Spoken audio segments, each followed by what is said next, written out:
kasih. Duta Olahraga Dayuni, selamat datang kembali di Buton Utara. Atlet berprestasi, kebanggaan Buton Utara untuk Indonesia. Pertama, saya mengucapkan terima kasih sudah hadir di tempat ini bersama orang tuanya. Orang tua Dayuni, Saudara Ramudin, adalah mantan juara Asian Games dan SEA Games. Jadi malam ini sangat lengkap. Orang tua ilmunya tularkan ke anaknya. Dan alhamdulillah malam ini Dayuni lahir di Bajo 2 September 1992, umur 29 tahun. Ilmu olahraga umur 29 tahun sampai 31 tahun adalah usia emas. Jadi prestasinya lagi naik. Kita berharap 3 sampai 4 tahun ke depan insya Allah Dayuni bisa juara seperti bapaknya di Asian Games.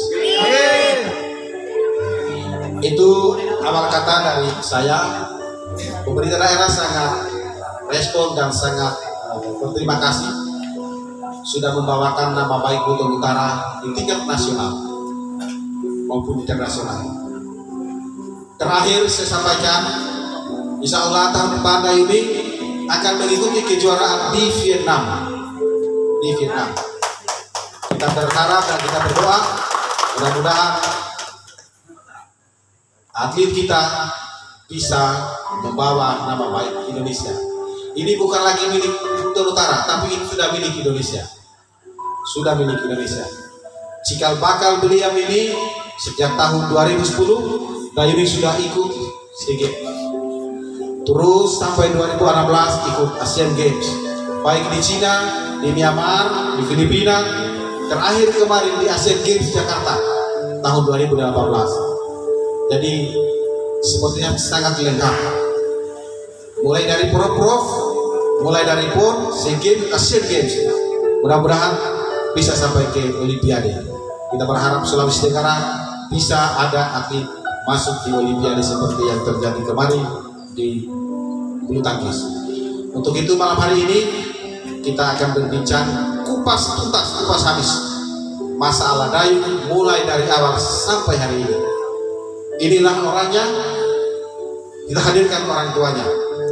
Saya silakan Dayuni untuk bisa bercerita sama kita, bisa memotivasi, bisa memberikan pesan dan kesan kepada generasi muda kita, bisa mencontoh dan bisa meniru atlet kita ini. Dayuni, atlet itu tidak dilahirkan, tapi diciptakan. Sekali lagi, atlet tidak lahirkan, tapi diciptakan. Saya persilakan Dayuni untuk memberikan kita 5-6 menit, setelah itu kita free diiringi oleh teman-teman.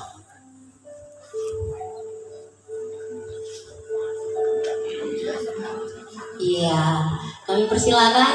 Wow, keren ya, 5 menit lebih juga nggak apa-apa ya, biar pengalaman semuanya itu dikupas tuntas malam ini.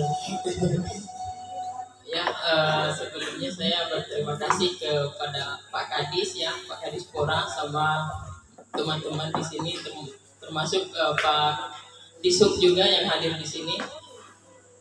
Saya berterima kasih karena diajak ngopi-ngopi santai kayak gini. Sebenarnya saya juga suka ngopi loh Pak Kadis, sekedar informasi ya, tadi aja mungkin mau ditraktir ngopi lagi lain kali. Kalau untuk bercerita masalah tentang pengalaman saya jadi atlet, ya sebelumnya saya jadi atlet memang dari zaman saya SMP, dari 2007, dan itu karena memang kita kan orang Bajo ya, sudah punya bakat alam, bisa berenang salah satunya, dan bisa mendayung dengan perahu yang disebut koli-koli. Itu memang perahu tradisional yang biasa kita pakai untuk bukan sekedar cuma latihan, tapi memang kita pakai untuk jadikan transportasi. Misalnya kalau mau ke pasar pasti pakai itu kan. Dan kebetulan juga beliau yang ayah saya memang yang bakatnya bahwa dia adalah atlet mungkin menurun ke saya, dan waktu itu 2007 itu saya dibawa ke Kendari dimulai dari situ dikasih masuk di yang namanya PPLP. Jadi di situ awal mulanya saya jadi atlet, dan 2010 saya ikut timnas, direkrut. Saya bisa jadi saya junior bisa bersaing dengan senior. Disitulah awalnya saya direkrut untuk masuk di timnas dan bisa mengikuti Asian Games di Cina. Awal mulanya saya dapat 3 perak. Dan jujur memang di situ kita diberi apresiasi oleh negara, diberikan bonus uang. Itu pertama kalinya saya mendapatkan uang sebesar 500 juta.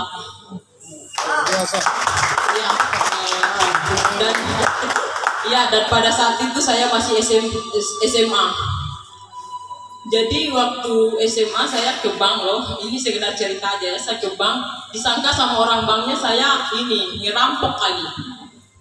Iya, saya disangka ngerampok atau apa. Katanya kok anak SMA bisa dapat uang segede ini. Lalu saya jelaskan, Bu, saya atlet loh. Saya barusan kemarin ikut Asian Games. Oh, gitu ya. Baru ditawarin gini itu. Terus 2011 saya ikut SEA Games di Indonesia, yang Indonesia adalah tuan rumah dan Palembang. Dan sebenarnya kejuaraannya udah banyak sih. Cuma memang baru sekarang semenjak mewakili ajang PON di Papua ini baru benar-benar diberikan apresiasi oleh Bupati dan jajarannya. Makanya saya juga sangat berterima kasih sama Bapak Bupati dan Wakil Bupati serta jajaran yang ada di Buton Utara ini, karena dengan begini saya sangat bangga bisa membawa nama daerah saya sendiri, Buton Utara.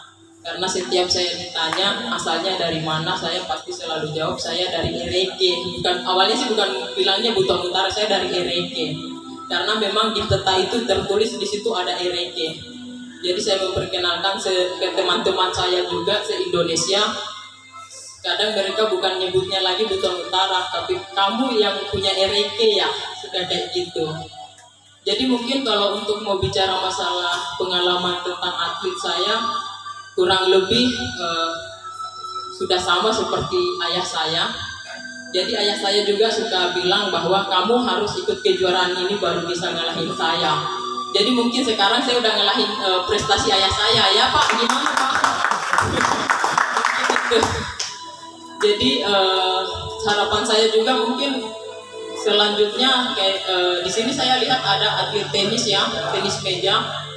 Mudah-mudahan kedepannya bisa mewakili Sulawesi Tenggara, bahkan bisa direkrut juga ke timnas, biar bisa ada generasi penerus bahwa kita itu yang anak-anak muda, generasi muda bisa berprestasi, bukan cuma di bidang olahraga, tapi mungkin di bidang-bidang lain.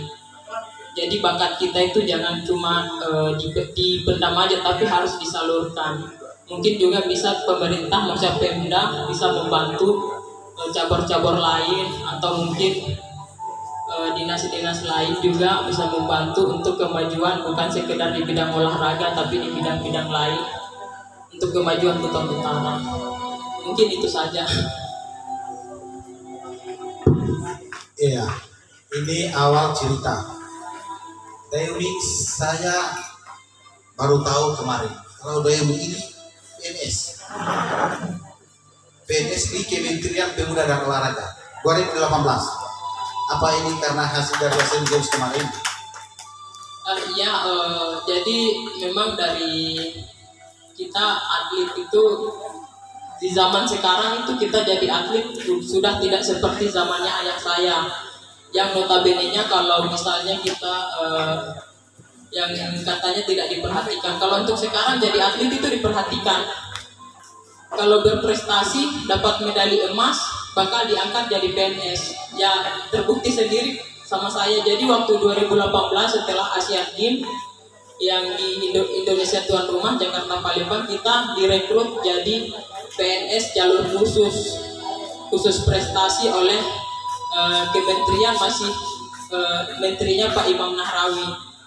Jadi memang itu kita diangkat 2018 dan total atlet yang diangkat itu kurang lebih ada hampir 300 orang, dan yang ada di Sulawesi Tenggara itu ada 7 orang yang diangkat jadi PNS. Jadi itu Pak. Ya, luar biasa Dayumi, sangat luar biasa dari prestasi-prestasi yang disampaikan tadi. Dayumi ini besar di Bajo, SD di Bajo, SMP di Kenari, SMA di Kenari, kuliah Pekas Kesrem di Umhalu. Jadi kita sama-sama ada yang bisa juga Pekas Kesrem. Berarti Bapak senior saya. Saya di Manado, Dayumi di Kenari. Jadi itulah beberapa prestasi yang telah ditorehkan Dayumi. Mudah-mudahan ini bisa dimotivasi kita. Karena Muda Utara bukan hanya di Dayung, tapi di cabang olahraga yang lain kita harus berprestasi. Sebelum kita lanjut, mungkin kita break dulu MC.